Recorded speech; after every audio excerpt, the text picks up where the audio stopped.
Hello दोस्तों, अभिनव नाम है मेरा। स्वागत करता हूं आप सबका आपके अपने YouTube channel AKB SSC zone में। जैसा कि आप सबको पता है कि हमने एक सीरीज स्टार्ट किया है, लेट्स टॉक विद अभिनव। उसी सीरीज को आगे बढ़ाते हुए आज हम एक नए शख्स से मिलेंगे जिनका नाम है रवि दीक्षित। रवि दीक्षित को इंट्रोड्यूस करने से पहले मैं खुद को इंट्रोड्यूस करता हूं, क्योंकि अक्सर आपने देखा होगा मैं अपने आप को बहुत ज़्यादा इंट्रोड्यूस करता नहीं हूं। तो मेरा पूरा नाम है अभिनव कुमार भारती। CGL 2016 से मैं ऑडिटर था और CGL 2018 से मैं असिस्टेंट ऑडिट ऑफिसर हूं पटना में। ये मेरा खुद का इंट्रोडक्शन बताने का मेन कारण क्या रहा है कि आज मैं जिस शख्स से आपको मिलवा रहा हूं, ये आप ही को गाइड नहीं करेंगे, बस इन्होंने मुझे भी गाइड किया था। जब मैंने 2015 एंड में जब मैंने SSC स्टार्ट की थी, तो तब किसी ने मुझे इनके बारे में बताया था और ये 2015 से काफी पहले से जॉब निकालते आ रहे हैं। इनके बारे में बताया और इन्होंने मुझे इनका नंबर मुझे मिला था कहीं से, तो मैंने इनसे कॉल किया और ये मुझे जानते नहीं थे तब तक।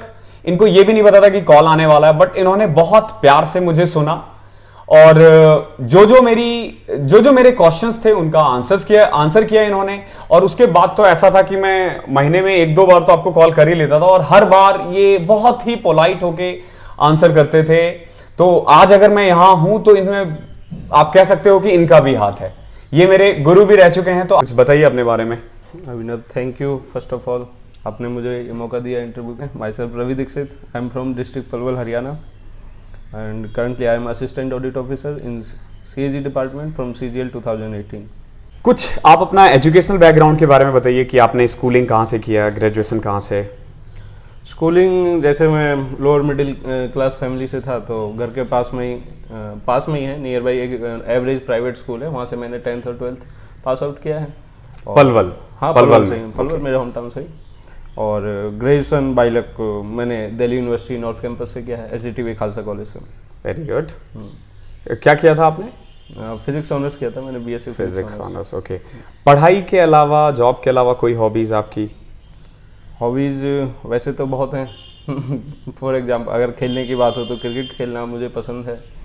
और काफ़ी अच्छा क्रिकेट खेलते हैं हम लोग, साथ में खेलते रहते हैं, काफ़ी अच्छा क्रिकेटर है। और हॉबीज़ में एक मुझे मूवीज़ देखना भी बहुत पसंद है। मैं पढ़ाई के टाइम पे भी मूवीज़ बहुत देखता था। पर इवन जब बात होती थी कि आप पढ़ाई से थोड़ा बोर हो रहे हो या पढ़ाई में मन नहीं लग रहा है, तो मैं एक अच्छे कंटेंट वाली एक अच्छी मूवी देख लेता था, जिससे मैं फुल्ली रिफ्रेश हो जाता था। और हॉबीज़ में मैं स्पिरिचुअली हूँ, थोड़ा ज़्यादा इंटेंडेड हूँ उस साइड, तो रिलीजियस बुक्स पढ़ना सुनना ये मुझे बहुत पसंद है। कुछ हैं जिन्हें मैं सुनता हूँ, तो यही हॉबी है मेरी।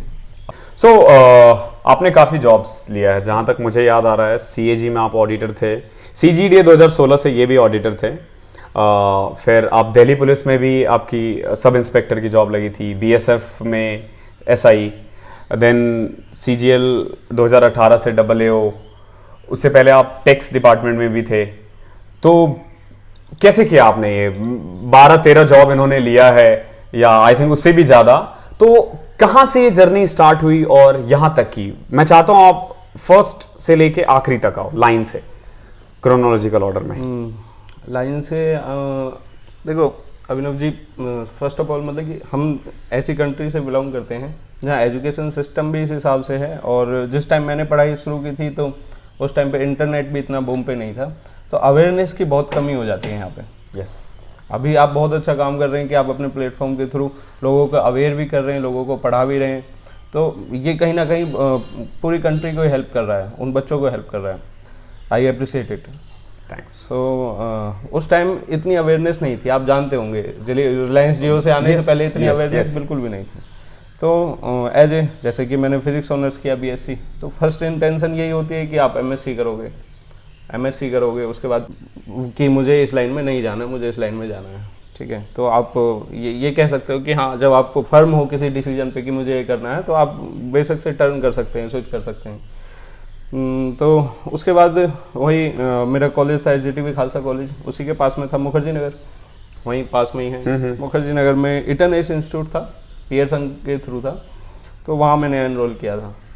स्टार्टिंग में इतना मतलब कि मैं बहुत ओवर कॉन्फिडेंट था कि मैंने जब सिलेबस देखा इसका, यही मेरे टर्न करने का कारण था कि मैथ्स मैंने देखा, मैथ्स और रीजनिंग वगैरह देखा, तो मैंने लगा कि मुझे तो आता है, परंतु धीरे धीरे जब मैं उतरा तो मुझे ये भी पता चला कि हाँ इंग्लिश भी है इसमें। और हमारे जो एरिया है, ये कल्चर है, जो एरिया है, मैं हरियाणा से बिलोंग करता हूँ, वहाँ तो इंग्लिश आपको लगता है कि आती है, ये हरियाणा, बिहार, यूपी जो भी एरिया आपको लगता है कि आती है, पर ऑन जब पेपर ऑन एग्जाम जब आप देते हो उसे, तो आपके नंबर नहीं आते हैं, मार्क्स नहीं आते हैं, तो गड़बड़ हो जाती है। इसके लिए मुझे बहुत मेहनत करनी पड़ी थी, इंग्लिश के लिए ही। और इसके लिए अब अगर मैं स्ट्रेटेजी की बात करूं, इंग्लिश की स्ट्रेटेजी की बात करूं, जो आप पूछना भी चाहोगे, तो अगर आप एक बार ग्रामर आप कर लेते हैं, इंग्लिश की ग्रामेटिकल मतलब कि आप एक बार कवर कर लेते हैं, जैसे कि सब जानते हैं कि हमारे टाइम में भी फेमस बुक थी वही Neetu Singh plinth to paramount, बिल्कुल बेसिक बुक है, और आप आज के टाइम में भी वो लागू हो जाती है एग्जाम पे। 80% स्टूडेंट सजेस्ट करते हैं। तो आप ग्रामर एक बार कवर कर लेते हैं तो आपका खेल रह जाता है प्रैक्टिस का और वोकैब का। वोकैब आपको बहुत अच्छे से तैयारी करनी पड़ेगी। उस टाइम पे 10 रुपए की कॉपी आती थी, जो अब 20 की आती है, वैसी पतली वाली, हाँ पतली वाली, वैसी 10 कॉपी भर दी थी मैंने वोकैब की, सिर्फ वोकैब से। वोकैब के लिख लिख के जहाँ से मुझे बढ़ जाता, मतलब आप मेहनत का अंदाजा लगा सकते हो। तो जिससे मुझे कॉन्फिडेंस भी मिला कि हाँ मेरी अब इंग्लिश इंप्रूव होती, और फिर होती भी गई इंप्रूव। अब जॉब इस बीच में ढेर सारी लगी, अब जॉब पे ना जाते हुए कि कौन कौन सी लगी, कैसे कैसे लगी, मैं चाहता हूं कि जो आप जिस इंटेंशन से इंटरव्यू हो रहा है, जिस इंटेंशन से आप बच्चों को मदद करना चाहते हो, तो मैं यही कहूँगा कि अगर आप एक बार डिटरमाइन हो जाते हो कि मुझे ये करना है, आप ये अपने अंदर कर सकोगे कि 100% मुझे ये निकालना है, I have to do it, तो फिर मैटर नहीं करता कि क्या सिलेबस है क्या है, बस। और एसएससी बहुत छोटा एग्जाम हो जाता है आपकी डिटर्मिनेशन के आगे, अगर आप ढंग से मेहनत करते हो तो फिर एग्जाम पे एग्जाम निकलते चले जाते हैं। जैसे आपने स्ट्रेटेजी के बारे में बताया कि इंग्लिश का आपने बता दिया कैसे है, अगला क्वेश्चन मेरा यही था कि क्या आपकी स्ट्रेटेजी रही है। तो इंग्लिश के लिए तो आपने बता ही दिया, मैथ्स के लिए आपने तो कैसे प्रिपेयर किया? इंग्लिश का मैंने इसलिए बता दिया क्योंकि मुझे स्ट्रगल फेस करना पड़ा था इंग्लिश में, तो इस वजह से मैं बता पाया। मैथ्स में इतना मुझे स्ट्रगल फेस नहीं करना पड़ा था। फिर भी मैं ओवरऑल स्ट्रेटेजी पे अगर बात करूं तो मैं अपना ही एग्जांपल उठाता हूं कि CGL 15-16 के आसपास, 15 और 16 दोनों को मिला के मैं कहूँ तो पहली स्ट्रेटेजी तो सिर्फ और सिर्फ क्या है, मॉक टेस्ट। मैंने लगभग 400 मॉक टेस्ट लगाए थे, 400 मॉक टेस्ट लगाए थे क्योंकि 15 की ज्वाइनिंग तब तक आएगी नहीं तब तक आप 16 मतलब कि CGL 16 दे चुके होंगे, सिस्टम ही सेशन ही इस हिसाब से चलता है। तो लगभग 400 प्लस मॉक टेस्ट लगाए थे मैंने, और 400 मॉक टेस्ट लगाए थे। और दूसरी चीज़ मैं यहीं पे इंक्लूड करूँगा कि जब आप प्रीलिम्स की तैयारी कर रहे हो तो और प्रीलिम्स के मॉक लगा रहे हो तो जरूरी नहीं है आप वही लगाओगे, मैंने मेंस के भी मॉक प्रीलिम्स से पहले ये आप पीछे के वीडियोस देखोगे तो मैंने उसमें बताया था कि बहुत लोगों को लगता है कि मेंस की तैयारी हम तब करेंगे जब हमारा प्री क्वालिफाई हो जाएगा। आप CGL में आप देखोगे तो मेनली गेम ही इंग्लिश और मैथ का है, और आप 250 मार्क्स मतलब 400 नंबर बाद में वो कवर हो रहे हैं, आप वो पहले ही इंक्लूड करके चल रहे हो। क्योंकि मैं माइंड में सेट कर चुका था कि मैं मेंस देने जा रहा हूँ, मेरा सिर्फ यही मोटो नहीं था कि मैं बस प्रीलिम्स देना है मुझे। ये होना भी चाहिए अगर आपको जॉब लेनी है तो, क्योंकि प्रीलिम्स से मुझे जॉब नहीं मिलेगी, मुझे मेन से ही मिलेगी जॉब। और एज इट्स मतलब ये अपने वर्ड्स को अपने आप में एक्यूरेट करता है कि main it's main, mains is main. तो यही था कि मॉक ज़्यादा से ज़्यादा आपको लगाने पड़ेंगे, प्रैक्टिस का ही खेल है CGL में। और मतलब कि यही है, अगर आप मूड बना चुके हैं कि बस मैं प्रैक्टिस करने के लिए तैयार हूँ दिन रात, तो मॉक इज द की। ध्यान रखना, मैं हर वीडियो में कह रहा हूँ मॉक को पकड़े रहो। रीजनिंग के लिए, रीजनिंग तो मॉक टेस्ट से ही कवर हो जाता है। अगर मैं आपको देखो मॉक टेस्ट का एक तरीका भी बताता हूँ कि आप मॉक टेस्ट जैसे लगाओगे तो फॉर एग्जांपल मान के चल लेते हैं कि मेरे टाइम में तो 2 घंटे 200 क्वेश्चन आते थे प्रीलिम्स में भी, जब प्रीलिम्स में भी, अभी जो 100 क्वेश्चन का हो गया है, ठीक है।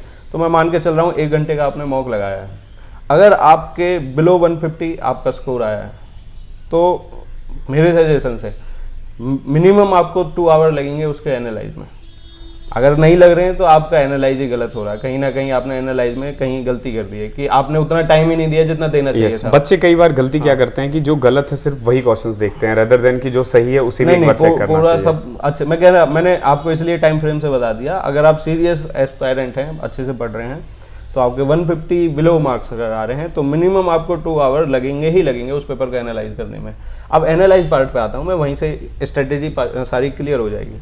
आप जब रीजनिंग का आपके एनालाइज कर रहे हो तो आपको जरूर ऐसे क्वेश्चन होंगे जो आप या तो आपको मतलब कि उस टाइम सॉल्व नहीं हुए होंगे, या आपको लगा होगा कि ये क्वेश्चन मैंने आज तक देखा ही नहीं है, कोई सीरीज हो गई है। जब आपको लगे कि भाई ये क्वेश्चन मुझे काम कर सकता है या ये क्वेश्चन मेरे लिए नया है, तो अगर हार्ड प्रिंट आउट है आपके पास तो आप वो वहीं पे मार्क कर सकते हो। आप ऑनलाइन दे रहे हो तो आप बुक मार्क कर सकते हो।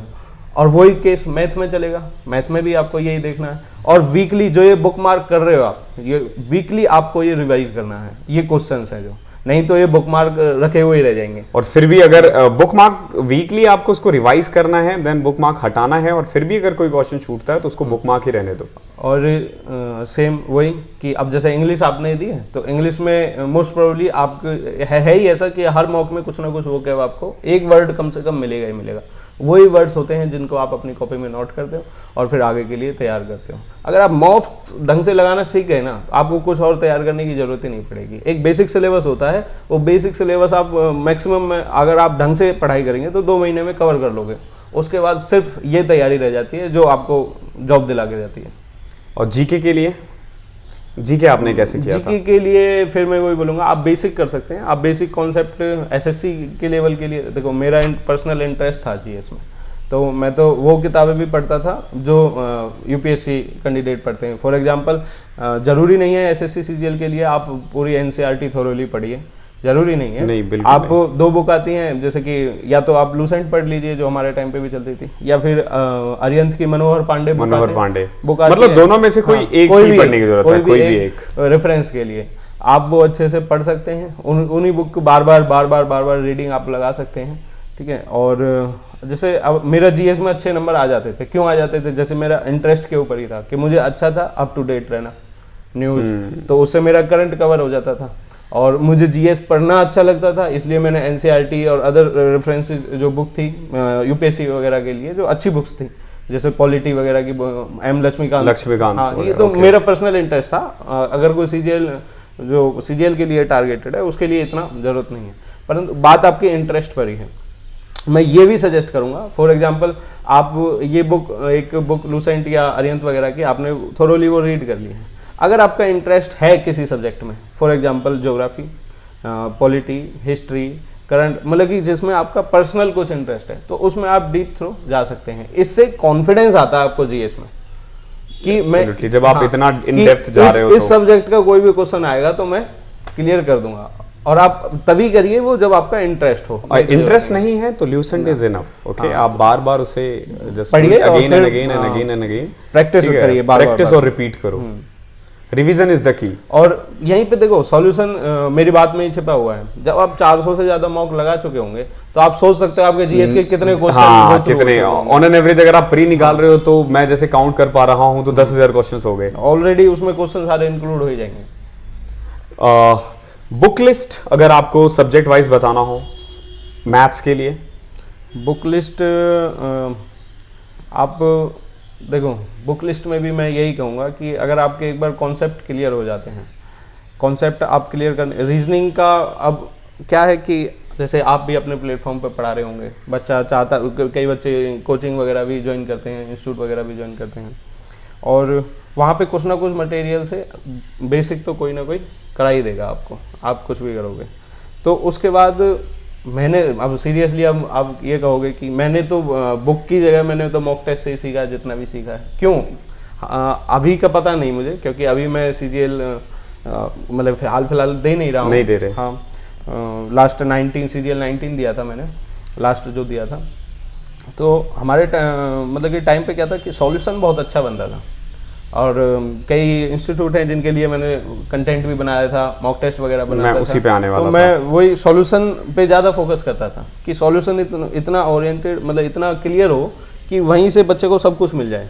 तो मेरे पास वो मॉक्स बहुत ज़्यादा थे, तो वहीं से मुझे सब कुछ सीखने को मिल जाता था। ओके, मैथ्स और उसके लिए। अब मैं बाकी इंग्लिश के लिए बुक वो सिंपल बताइए, उसके बाद प्लिंथ 2 पैरामाउंट प्रैक्टिस कीजिए आप। वोकैब के लिए जैसे इन्होंने बताया कि वोकैब आपको मैक्सिमम करने हैं, तो वर्ड पावर मेड इजी आप ले सकते हो, या फिर क्यू मैथ्स की जो बुक है आजकल ब्लैक बुक वोकेबलरी के लिए है, वो आप ले सकते हो। देन जीके के देखो लिए ब्लैक बुक वगैरह के बारे में देखो, एसएससी का खेल ही सारा क्या है, प्रीवियस ईयर। तो आप प्रीवियस ईयर आप पीडीएफ कहीं से भी डाउनलोड कर सकते हो, पर्टिकुलर बुक के लिए प्रीवियस ईयर क्वेश्चंस के लिए। अच्छा, मैं एक पर्सनल राय हाँ ये भी देना चाहूँगा कि ऑनलाइन आज के टाइम में सब कुछ हो चुका है, फिर भी अगर आप कोशिश कीजिए आपको हार्ड कॉपी मटेरियल वो बेस्ट है, मिल जाए। जैसे कि प्रीवियस ईयर के क्वेश्चन पूरी मोटी बुक मिल जाएगी, वो आप बैठ के आराम से शांति से लगाइए, वो आपका मॉक का मॉक हो जाएगा और प्रीवियस ईयर के प्रीवियस ईयर हो जाएंगे और आप उसमें से बहुत कुछ सीख भी जाओगे। जीके के लिए जैसे इन्होंने ल्यूसेंट बता ही दिया है, और इंग्लिश के लिए प्लिंथ टू पैरामाउंट। मैथ्स आपको बेसिक से स्टार्ट करना, उसके बाद कोई एक बुक आप अगर सजेस्ट करना चाहो तो। देखो मैंने क्या बताऊं कि मैंने जो बुक पढ़ी थी उस टाइम पे, मैंने महेश मिश्र पढ़ी थी। महेश मिश्र कॉन्सेप्ट और डीपली क्लियर करने के लिए महेश मिश्र बुक आती थी, अब पता नहीं फिलहाल मार्केट में आती है या नहीं आती है। महेश मिश्र बुक थी, वो बुक पढ़ी थी मैंने। अच्छा, ये तो चलो स्ट्रेटेजी की बात थी। अब आपको पढ़ाने का भी बहुत शौक है। आप जहाँ तक मुझे पता है कि आप यहाँ से भी, जब आप उड़ीसा ऑफिस में भी थे और घर जाते थे तो आप वहाँ पे भी पढ़ाते थे, तो अब तो आप दिल्ली जा रहे हो, तो क्या कुछ आइडिया है कुछ ऐसा आप पढ़ाओगे? क्योंकि देखो बहुत बच्चे हैं जिनको ना एक्चुअली में नीड है पढ़ने से ज़्यादा, उन्हें ना गाइडेंस चाहिए। अगर वो आपके आसपास रहते हैं तो सीखना अलग चीज़ है, लेकिन कॉन्फिडेंस आता है कि अगर ये कर सकता है तो मैं भी कर सकता हूँ। तो क्या कुछ ऐसा प्लानिंग है आपका? देखो टीचिंग तो मेरा पैशन है, मतलब मुझे अच्छा लगता है, और अच्छा इसलिए भी लगता है क्योंकि मैं खुद इस दौर से गुजरा हूँ कि जब मैंने एसएससी ये सब तैयारी की थी तो उस टाइम मेरे एरिया में कोई ऐसा था ही नहीं कि जो ये जानता भी हो कि ऐसी भी कोई चीज़ होती है। माइंडसेट था ऑलरेडी कि या तो जैक लगानी पड़ेगी, किसी का सोर्स लगाना पड़ेगा, या पैसे देने पड़ेंगे। ये कोई सोचता ही नहीं था कि हाँ ऐसे पढ़ के और इतनी अच्छी जॉब लग जाएगी। और सीजीएल आज के टाइम में भी बहुत लोग हैं। इवन मैं गुजरात गया था अभी एक सेमिनार अटेंड करने, तो वहाँ पता ही नहीं है कि सीजीएल क्या चीज़ है, सीजीएल है क्या, और वो बहुत अच्छे बैकग्राउंड से रिलेट करते हैं। जितने भी बच्चे हैं उन्हें नॉलेज ही नहीं है कि क्या है क्या नहीं है, ये नहीं है। और जब पता चलता है बच्चे को कि ये क्या चीज़ है तो वो कहता है कि मतलब तब वो कहते हैं कि यार ये हमें पहले पता होना था। इतने अच्छे अच्छे डिपार्टमेंट हैं, इतनी अच्छी अच्छी पोस्ट हैं, तो ये पहले पता होता तो ज़्यादा बेटर था। तो अब इसका काम एक टीचर बहुत बखूबी निभा सकता है, जिस तरह से आप कर रहे हैं कि आप अवेयरनेस भी फैलाते हो, अवेयरनेस भी देते हो बच्चों को, गाइड भी करते हो, और फिर जब आप खुद ये एग्जाम क्रैक कर चुके हो तो आप वो सब जो वीकनेस हैं, जो स्ट्रॉन्गनेस हैं पेपर के बारे में, वो आप सब डिटेल में उन्हें बता सकते हो कि आपको ये करना है, ऐसे करना है। इवन और आपके अंदर पैशन है टीचिंग का तो आप उन्हें पढ़ा भी सकते हो। तो ये हर तरह से सोसाइटी के लिए, बच्चे के लिए, खुद के लिए, कंट्री के लिए बहुत बहुत बेहतरीन काम है। तो आप स्टार्ट, मैं चाहूंगा कि आप पलवल में ऐसा मैंने कंटिन्यू स्टार्ट ही रखा है। अच्छा, हाँ, मतलब अगर आप पलवल में रहते हो या आसपास रहते हो तो आप इनसे कांटेक्ट कर सकते हो। ये बहुत, इनका जो टीचिंग स्टाइल है वो भी काफ़ी अच्छा है, क्योंकि हम लोग सीखते हैं इनसे, बहुत कुछ सीखते हैं, तो इनका टीचिंग स्टाइल भी बहुत अच्छा है। तो अगर आपने ऐसा नहीं भी सोचा है तो मैं तो ज़रूर कहूँगा कि आप दीजिए, वहाँ के लोगों का भला होगा। क्योंकि गाँव के लोग, हर कोई दिल्ली नहीं आ सकता है, हर कोई पटना नहीं जा सकता है, तो उनके लिए देखो हम हैं, ऑनलाइन हम हैं। अगर ऑफलाइन आपको कोई अगर आपको प्रोवाइड कर सकता है, जैसे मैं पटना में हूं और पटना में अगर किसी को दिक्कत है तो मेरे पास कभी भी आके मिल सकता है। मैं पढ़ाता नहीं हूं बट मैं मिल लूंगा आपसे, और अगर कोई भी गाइडेंस चाहिए मैं दे दूंगा।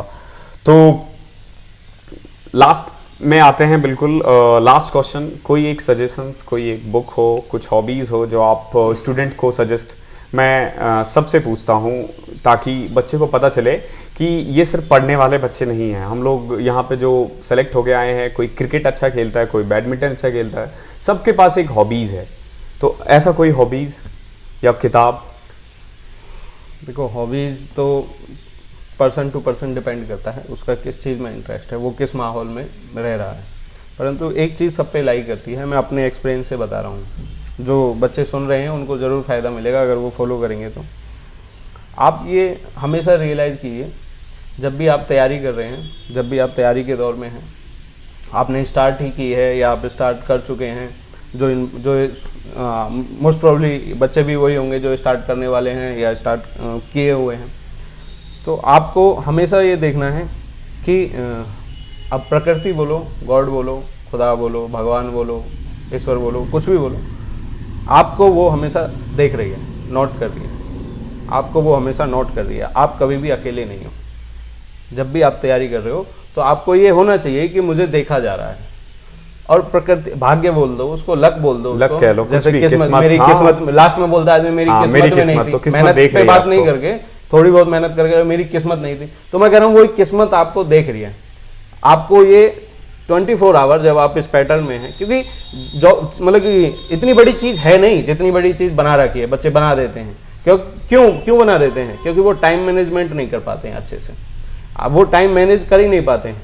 तो आपको ये पता होना चाहिए कि नियति, लक, किस्मत ये मुझे देख रही हैं। मैं कुछ भी कर रहा हूँ तो वो नोटिस कर रही है, और मेरे साथ साथ उन सभी बंदों को नोटिस कर रही है जो इस एग्ज़ाम का फॉर्म डालने वाले हैं। तो वो नोटिस कर रही है कि क्या, फॉर एग्जांपल मैं रवि उस लेवल तक पहुंच गया है, उसने उतनी मेहनत कर ली है कि आज मैं इसकी झोली में वो जॉब वो चले जाए, वो डाल दूं मैं, वो जॉब जिसका हाँ भाई इसका हकदार है, इसकी मेहनत होगी है इसकी झोली में।